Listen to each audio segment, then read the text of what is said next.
बिस्मिल्लाहिर्रहमानिर्रहीम। अल्हम्दुलिल्लाहि रब्बिल आलमीन वस्सलातु वस्सलामु अला सय्यिदिल अंबियाइ वल मुरसलीन मुहम्मदिन व अला आलिहि व अस्हाबिहि अजमईन, अम्मा बअद।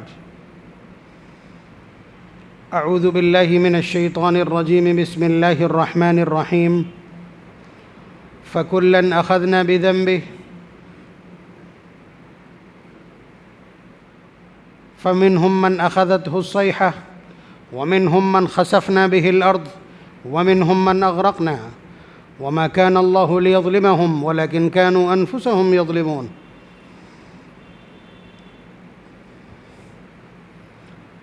व क़ाल तआला फ़र्तक़िब यौम तअति अस्समाउ बिदुख़ानिम मुबीन यग़शा अन्नास हाज़ा अज़ाबुन अलीम रब्बना अक्शिफ़ अन्ना अल-अज़ाब इन्ना मुअमिनून अन्ना लहुमुज़ ज़िक्रा व क़द जाअहुम रसूलुम मुबीन। बयान क्या चल रहा है? तसलसल याद है आपको? अलामात क़यामत का तज़किरा। अब तक आपने हज़रत महदी को तफ़सील से सुना, उसके बाद दज्जाल का खुरूज कैसे, कब और कहाँ, या वो इस वक्त कहाँ है, उसकी तफ़सील आपने जानी। उसके बाद दज्जाल को क़त्ल करने के लिए हज़रत ईसा अलैहिस्सलातु वस्सलाम का नुज़ूल कहाँ, कब और कैसे। फिर उसके बाद हज़रत ईसा अलैहिस्सलातु वस्सलाम को साइड लाइन करके अल्लाह तबारक व तआला ने अपनी एक मखलूक़ात को निकालना है जो याजूज और माजूज हैं। उनकी तफ़सील आपने सुनी।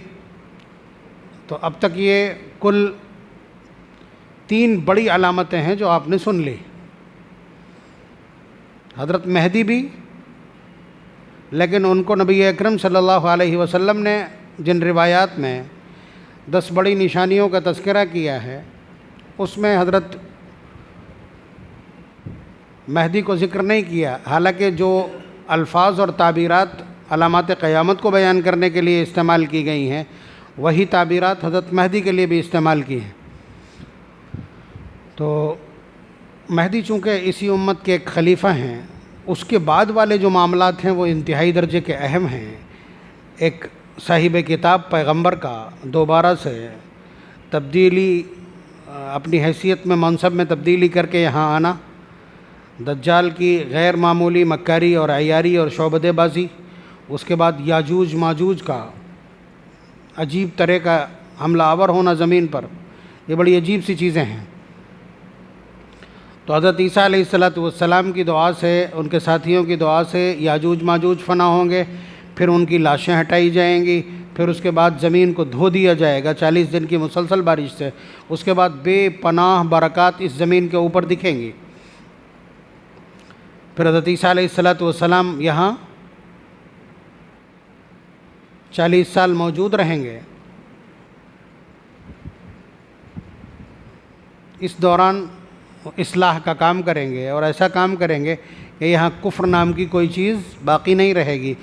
फिर हज़रत ईसा अलैहिस्सलातु वस्सलाम के इंतकाल के बाद, रोज़ा अक़दस में दफन होने के बाद, ये तज़किरा तो आ चुका कि वो शादी करेंगे, किस ख़ानदान में करेंगे, हज़रत शुएब अलैहिस्सलाम के ख़ानदान से शादी करेंगे। फिर उसके बाद औलाद भी होगी, इंतकाल होगा, हुज़ूर के पास जो एक कब्र की जगह बची हुई है उसमें उनको दफन किया जाएगा। उसके बाद में हज़रत ईसा अलैहिस्सलातु वस्सलाम के मशवरे, ये ईमा या कुछ इस तरह के इरशादात के बाद, हुज़ूर के बाद में कबीले बनु तमीम के एक शख्स को हज़रत ईसा अलैहिस्सलातु वस्सलाम का कायम मकाम और ख़लीफ़ा बनाया जाएगा। फिर उसका भी इंतकाल हो जाएगा, मक़अद नाम होगा उनका। तो उसके बाद में फिर ज़मीन के ऊपर वही जो सूरत हाल मैंने बतलाई थी बिगड़ना शुरू होगी। वही वक्त है कि जब हुफ़्फ़ाज़ किराम के सीनों से कुरान करीम को निकाल लिया जाएगा और ये जो आपके कुरान करीम के नुस्खे रखे हुए हैं, कागज़ों में लिखे हुए, ये सारे के सारे सुबह आपको प्लेन और क्लीन मिलेंगे। यानी अल्फाज तक अल्लाह तबारक व तआला मुंतज़ा कर लेंगे। इसलिए कि जब अब इस दुनिया को बाकी नहीं रखना, इस मशीन को चलाना नहीं, तो गाइड बुक का क्या होगा। तो इसलिए अल्लाह तबारक व तआला उसको मुंतज़ा कर लेंगे। फिर मैंने बताया था कि लोग आपस में इतनी ज़्यादा बदतमीज़ी पर उतर आएंगे, ये तहारजून तहारुजल हुमर, जिस तरह जानवर एक दूसरे के साथ जुफ्ती करते हैं, जोड़ खाते हैं, ऐसे ही मर्द औरत सरेआम बदमाशियाँ करेंगे। तो शैतान आएगा बाकायदा एक नेक सालेह बुज़ुर्ग शख्स की शक्ल में। उसकी जो कंडीशन है वो फ़र्ज़ करके देखिए, सपोज़ करके अमामा बांधे हुए, लंबी सी सफ़ेद दाढ़ी, असा पकड़े हुए, तस्बीह पकड़े हुए ऐसे ही आएगा। फिर लोगों को नसीहत करेगा कि यार तुमको शर्म नहीं आती, तुमको शर्म नहीं आती है, तुमने सारे आमाल बुरे इख्तियार कर रखे हैं, तुमने अपने सबको भुला दिया है, अपना माजी भूल गए। तो लोग सब इकट्ठा हो जाएंगे कि आप बताइए हम क्या करें। तो वो उनको बतलाएगा कि तुम्हारे पूर्वज ऐसे थे, तुम्हारे बुज़ुर्ग ऐसे थे, और तुम उनको याद किया करो। याद करने के लिए उनकी एक तस्वीर बना लो, मुजस्समा बना लो। तो वो बुत परस्ती की इस तरफ वापस कर देगा पूरी इंसानियत को, जो थोड़ी बहुत बची है इस वक्त। और फिर उन्हीं अशरार के ऊपर अल्लाह तबारक व तआला की वो आखिरी कड़ी आ जाएगी, जिसे क़यामत कहते हैं। बहरहाल अभी बीच में और भी कुछ बाकी है, ये इजमालन मैंने ज़िक्र कर दिया। नबी अकरम सल्लल्लाहु अलैहि वसल्लम ने एक ही रिवायत के अंदर जो 10 बड़ी अलामतें ज़िक्र की हैं कि उस वक्त तक क़यामत नहीं आ सकती जब तक तुम 10 चीज़ें ना देख लो। सहाबा फरमाते हैं कि हम लोग एक जगह बातें कर रहे थे खड़े होकर के, तो हुजूर अपने घर से झांके, फरमाया क्या हो रहा है। तो सहाबा ने बतलाया कि अल्लाह के रसूल हम क़यामत का तज़किरा कर रहे थे। हुजूर ने फरमाया याद रखो क़यामत उस वक्त तक नहीं आएगी जब तक तुम ये 10 अलामतें न देख लो। दुखान, दाब्बा, दज्जाल, 3 दाल से हैं, यानी एक धुआं तुम देखोगे और दज्जाल का निकलना देखोगे, दाब्बतुल अर्ज़ का निकलना देखोगे, दज्जाल का खुरूज देखोगे, फिर हज़रत ईसा अलैहिस्सलाम का नुज़ूल होगा, फिर उसके बाद याजूज माजूज की आमद होगी, फिर 3 खसफ़ होंगे, खसफ़ुन फ़िल मशरिक़ व खसफ़ुन फ़िल मग़रिब व खसफ़ुन फ़ी जज़ीरतिल अरब। बात समझ रहे हैं। वनारुन तख़रुजु मिन अदन तहशुरुन नासु इलल महशर, एक आग निकलेगी अदन से जो लोगों को हाँक करके ले जाएगी और कहाँ पहुँचा देगी, महशर में पहुँचा देगी। ये कुल 10 चीज़ें हैं। 3 चीज़ें आप इससे पहले अब तक सुन चुके हैं। चौथी चीज़ खसफ़ुन फ़िल मशरिक़ व खसफ़ुन फ़िल मग़रिब व खसफ़ुन फ़ी जज़ीरतिल अरब। ये 3 अलामतें एक साथ। क्या मतलब है इसका? ये ज़लज़ले की एक किस्म है, ज़मीन का धंसना। ज़मीन का धंसना कहीं कहीं आप देखते हैं एकदम गड्ढा हो जाता है और सारी चीज़ें अंदर चली जाती। बात समझ रहे हैं। या सुनामी में क्या होता है, डिफ़ॉल्ट प्लेटें जो अंदर की हैं वो प्लेट कोई इधर से उधर खिसकती है, गड्ढा बनता है और सारा का सारा पानी उसमें समाता है, फिर उसके बाद एक अजीब तरह का उबाल सा पैदा होता है। यानी ज़मीन के धंसने के 3 वाक़यात हो गए। अब अलामात क़यामत में इस खसफ़ को ज़िक्र किया जा रहा है, तो ये कोई छोटी चीज़ तो नहीं होगी ना। मैं अब तक जो कुछ देखता रहा हूँ, मुझे लगता ये है कि अल्लाह तबारक व तआला इस दुनिया को समेटेंगे, इस दुनिया को समेटेंगे। ये उस समेटने की कार्रवाई है। और आपको ये मालूम है कि गुनाह नित नए पैदा हो रहे हैं। हम रोज़ाना किसी नए गुनाह को देखते हैं। कोई नया गुनाह जन्म देता है जो हमको मीलों अल्लाह से दूर कर देता है, हिदायत के रास्ते से दूर कर देता है, सुन्नतों से हमको दूर कर देता है, हमारी जीवन शैली बदल कर रख देता है। मिला के देखिए, हमारा जीने का जो तरीक़ा है इस वक्त, जीने का जो नबी अकरम सल्लल्लाहु अलैहि वसल्लम का दस्तूर ये है कि आप सुबह फजर में उठ जाइए और उसके बाद दोपहर में थोड़ी देर आराम कीजिए और फिर उसके बाद ईशा पढ़ते ही सो जाइए। ये दिनचर्या है, ये तरतीब है नबी अकरम सल्लल्लाहु अलैहि वसल्लम की। ठीक उलट के रख दी हमने कि नहीं। खाने पीने की जो कोई एक अमल आप नहीं कह सकते कि जो हुजूर के तरीक़े के मुताबिक हो, और उसके अलावा जिन चीज़ों से रोका है वो सारी की सारी हमने इस वक्त की हुई हैं और गुनाहों का उरूज है।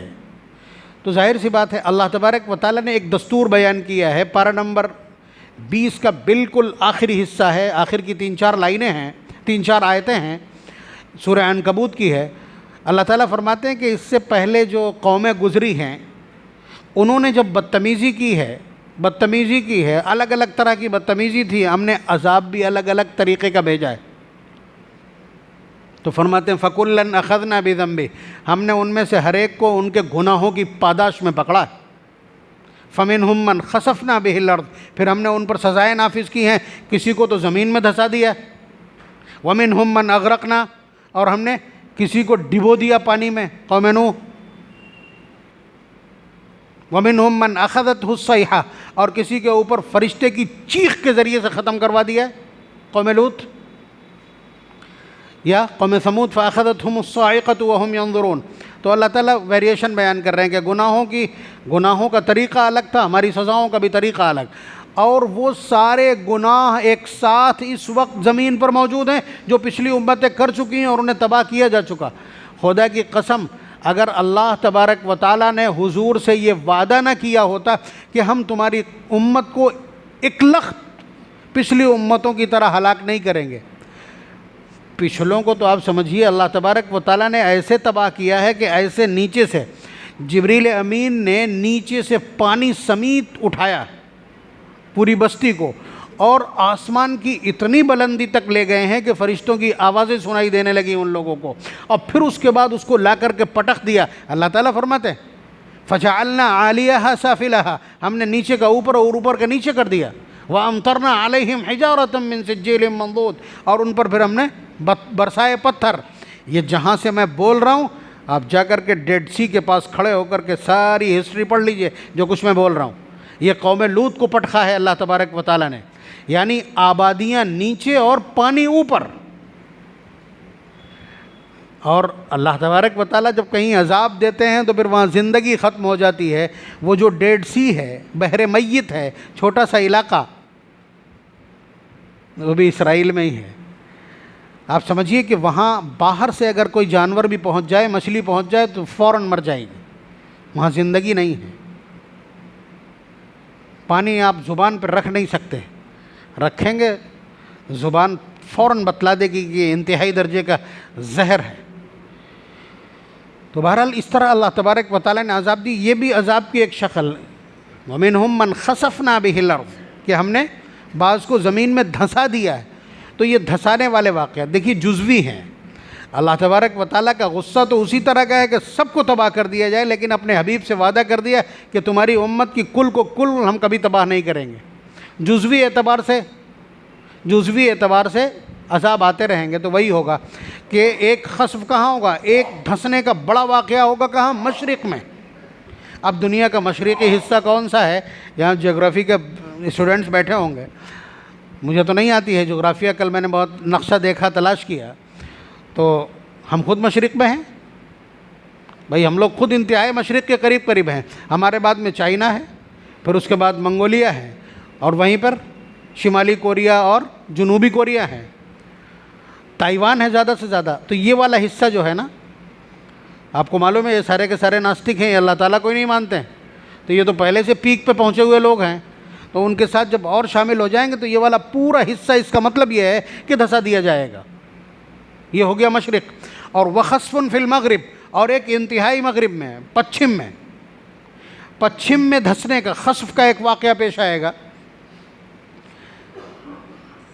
पश्चिम में क्या है, वही बदमाशी का सोत्र, सब वहीं तो रहते ही हैं भाई। अमेरिका है, कनाडा है, स्पेन है, फ्रांस है, इटली है, और भी जो ममालिक हैं वहाँ पे, वो आप जानते हैं, बेल्जियम वगैरह, इंतहाई दर्जे के फ्री सेक्स इलाके हैं, स्वीडन वगैरह। तो फ्री सेक्स इलाके आज ही से हैं, जबकि अहादीस ये कहती हैं कि आखिर में पहुँच करके ये दुनिया फ्री सेक्स हो जाएगी, सेक्स फ्री हो जाएगी, ये क्या कहते हैं उसको, यानी कोई रोक टोक नहीं है, जहाँ चाहें गंदगी कर सकते हैं। तो ये पश्चिमी इलाका, ये भी आपको लग रहा है कि ये अपने पीक पे है, ये अपनी मक्कारियों से पीक पे है, वो इनकार में, अल्लाह के इनकार में अपने उरूज पे पहुँचे हुए हैं। तो ये हो गया खस्फ़ुन फ़िल मशरिक़ व खस्फ़ुन फ़िल मग़रिब। अब अगला जो खस्फ़ है इस पर आप चौंकेंगे ज़रूर। व खस्फ़ुन फ़ी जज़ीरतिल अरब, और एक बहुत बड़े धंसने का वाक़या जज़ीरतुल अरब में होगा। ये क़यामत की बड़ी अलामतों का मैं तज़किरा कर रहा हूँ जो आपको बिल्कुल किनारे पे, हाशिए पे ले जाके छोड़ देंगी। अब जज़ीरतुल अरब, जिसमें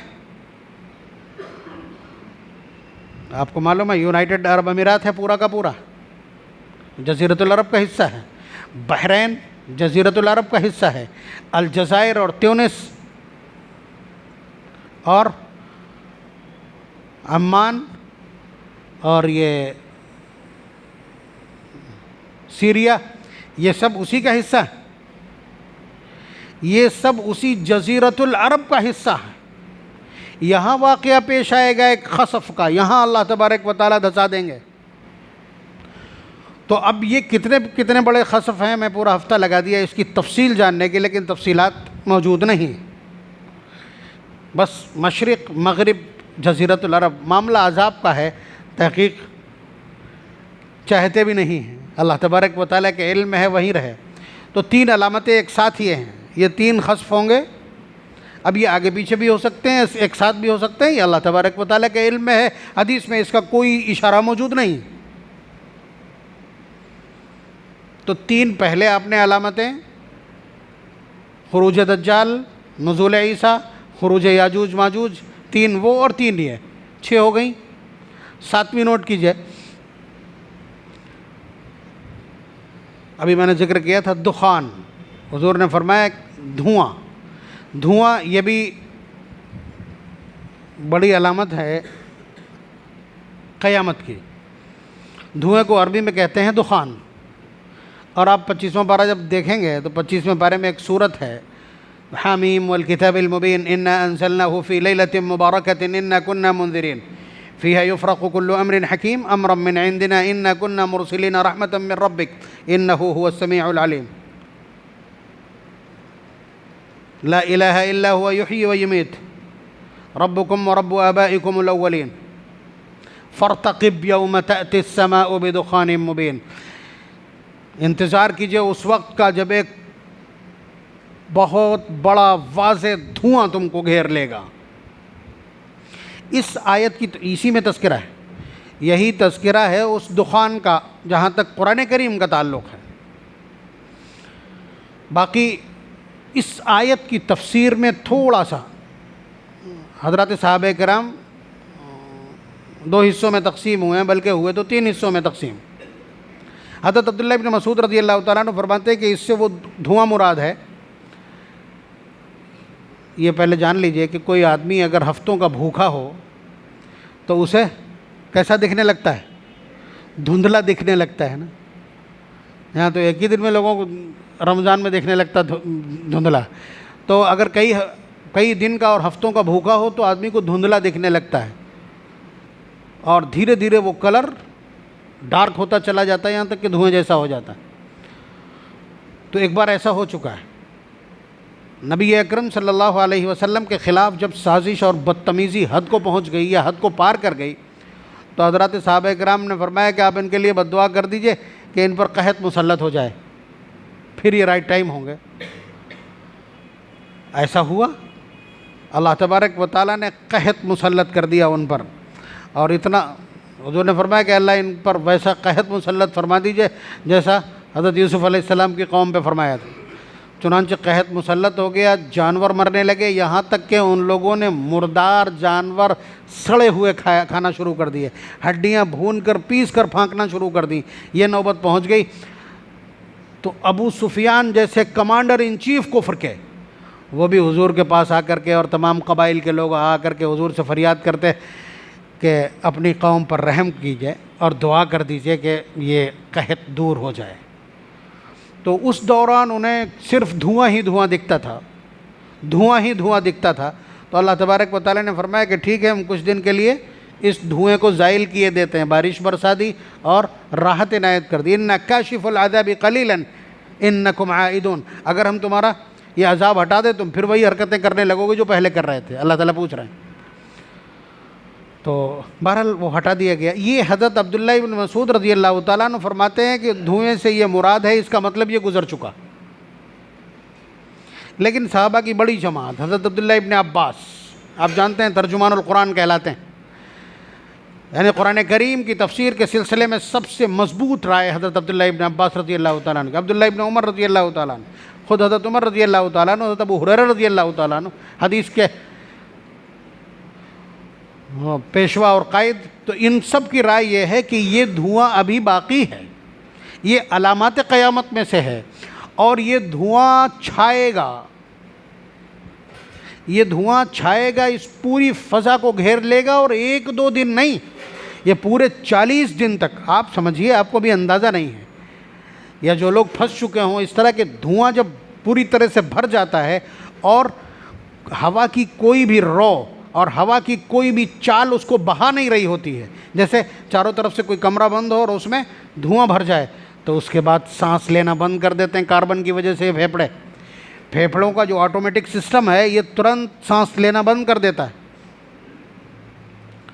तो आप बताइए कि धुआं, और इतना धुआं कि जो जगह पे रुका हुआ और 40 दिन तक मुसलसल धुआं रहेगा, ये अल्लाह तबारक व तआला की तरफ से एक बहुत बड़ी आजमाइश होगी। इसमें दो कैटेगरीज अलग अलग हो जाएंगी। जो ईमान वाले हैं उनको भी थोड़ा सा असर होगा, जैसे एलर्जी होती है ना, अब डस्ट एलर्जी हो जाती है या कार्बन एलर्जी होती है या धुएं और धूल से दिक्कत होती है तो ये ज़ुकाम का असर हो जाता है। तो इतना सा असर अहले ईमान को होगा, अहले ईमान को सिर्फ इतना सा असर होगा कि उससे वो ज़ुकाम में मुब्तला हो जाएंगे। लेकिन कुफ़ार का हाल ये होगा कि वो जब उनके जिस्मों से जिस तरह से आप किसी पन्नी में पानी भरें, वो छोटे छोटे सुराख कर दें, उनमें से चारों तरफ से पानी निकलने लगता है, बिल्कुल ऐसे ही ये जो पसीने के मसामात हैं, इनसे धुआं निकलेगा बाकायदा, इनसे बाकायदा धुआं। किसी झोपड़ी में अगर बरसात के मौसम में या सर्दी के मौसम में किसी झोपड़ी के अंदर आग जल रही हो तो धुआं छप्पर से निकलता है, बिल्कुल वही हाल उनके जिस्मों का होगा कि उनकी आँखों से, उनकी नाक से, उनके मसामात से धुआं निकल रहा होगा और वो सांस लेने में इंतहाई दर्जे की दिक्कत महसूस करेंगे। और ये तसलसल पूरा 40 दिन तक रहेगा, ये सिलसिला 40 दिन तक रहेगा। ये वो धुआं, एक और कौल है वो इंतहाई मरजूह है, इंतहाई कमज़ोर है, जिसको मुहद्दिसीन ने और मुफस्सिरीन ने फ़ौरन ही रद्द कर दिया है। तो आपने अंदाज़ा लगाया कि ये सारी की सारी जो अलामतें हैं या आजमाइशें हैं, परीक्षाएं हैं, एग्ज़ामिनेशन हैं, ये सारे के सारे ईमान के इर्द गिर्द घूम रहे हैं। यानी जब इस तरह का खुला फ़र्क देखेंगे तो अंदाज़ा हो जाएगा कि ये ईमान और कुफ्र का फ़र्क है। और इससे पहले आपने देखा ही क्या क्या हो चुका अभी पीछे, भाई दज्जाल और याजूज माजूज का खुरूज, हज़रत मेहदी का मुजाहिदाना अमल और हज़रत ईसा अलैहिस्सलाम की इंतहाई दर्जे की कोशिशें, ये सारी की सारी फासला पैदा कर रही हैं ईमान और कुफ्र के बीच। और ये धीरे धीरे, जिस तरह आप शाम की जब दुकान बंद करने की नौबत आती है तो आप धीरे धीरे सामान खिसकाना शुरू कर देते हैं, सूट उतारना शुरू कर दिए, या चूड़ी वाले हैं तो चूड़ी की डिब्बियाँ उठाना शुरू कर दी, काउंटर खिसकाना शुरू कर दिया। तो यही इसी तरह का एक अमल है अल्लाह तबारक व तआला का। आखिरी जो 2 निशानियाँ हैं, अब आखिर कितनी हो गई आपकी भाई? अभी तक 6 हो गई हैं, 3 ये और 3 इससे पहले गुजर चुकी हैं, 6 हो गई हैं। अब उसके बाद 6 और 1 ये धुएँ वाली 7 हो गई, 3 बची, जिसमें से 2 तो एक ही दिन होना है, वो और आखिरी दर्जे का, वो आखिरी दर्जे का अमल होगा। तो अगर इस धुएँ को आप एक कुदरती धुआं समझ रहे हैं, बहुत अच्छा है, वरना आपको मालूम है कि वो जंगों के बाद का माहौल होगा, जंगों के बाद का माहौल होगा। और जंग दुनिया में किसी भी जगह हो, फ़ज़ा के ऊपर असर पड़ता है, इस फ़ज़ा के ऊपर उसका असर पड़ता है। आप जानते हैं, देखते नहीं आप, पूरी दुनिया में चीखो पुकार है कि ग्लोबल वार्मिंग है, ग्लोबल वार्मिंग से त्रस्त है पूरी दुनिया। वो एक ओज़ोन परत है, अल्लाह तबारक व तआला का एक इतना ताकतवर सिस्टम है कि नीचे की गंदगी को वो ऑब्ज़र्व कर लेती है, ऊपर की ठंडक को वहीं रोक देती है। जितना चाहिए है आपको उतना ही टेम्परेचर उतारा जाता है, जितनी ठंडक आपको चाहिए है, जितनी तरी और नमी चाहिए उतनी नमी आपके लिए उतारी जाती है। पूरे दिन सूरज मिल करके जिस तरह से इस पूरे ब्रह्मांड को इस पूरे संसार को, इस पूरी पृथ्वी को, इस पूरी ज़मीन को जिस तरह से गर्म कर देता है, उसको अल्लाह तबारक व तआला रातों रात किस तरह से ठंडा कर देते हैं, आपको अंदाज़ा नहीं है। ये सब कुछ सोचना और फ़िक्र करना भी इबादत है।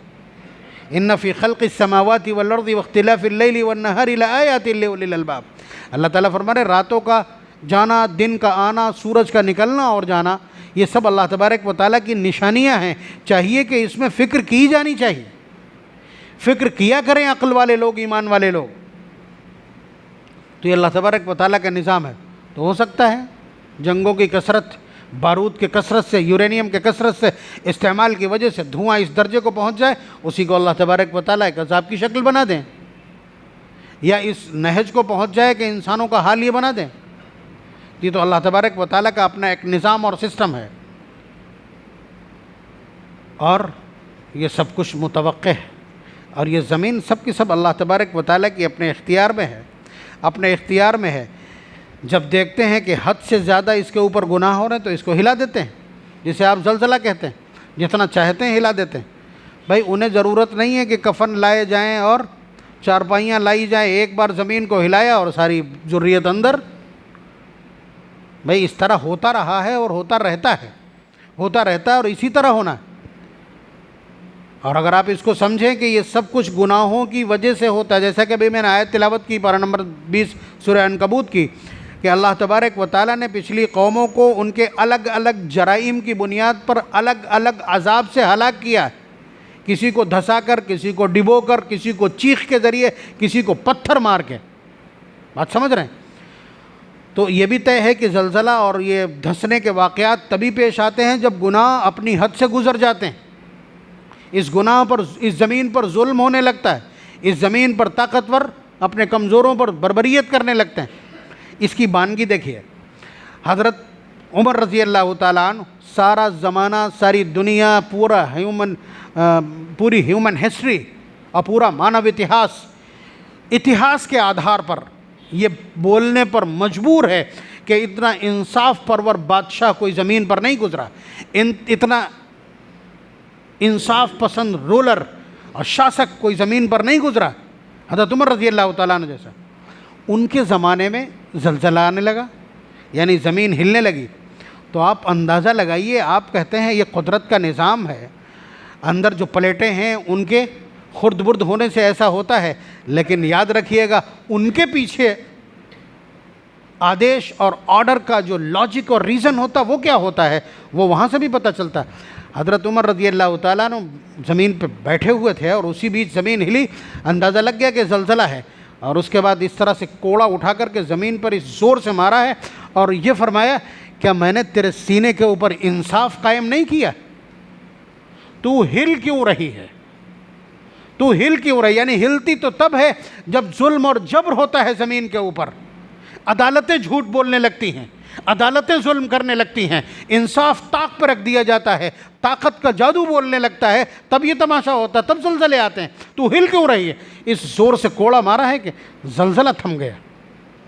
तो आप ये याद रखिएगा, ये ज़मीन और आसमान आपके नेक आमाल के आगे सब नतमस्तक हैं।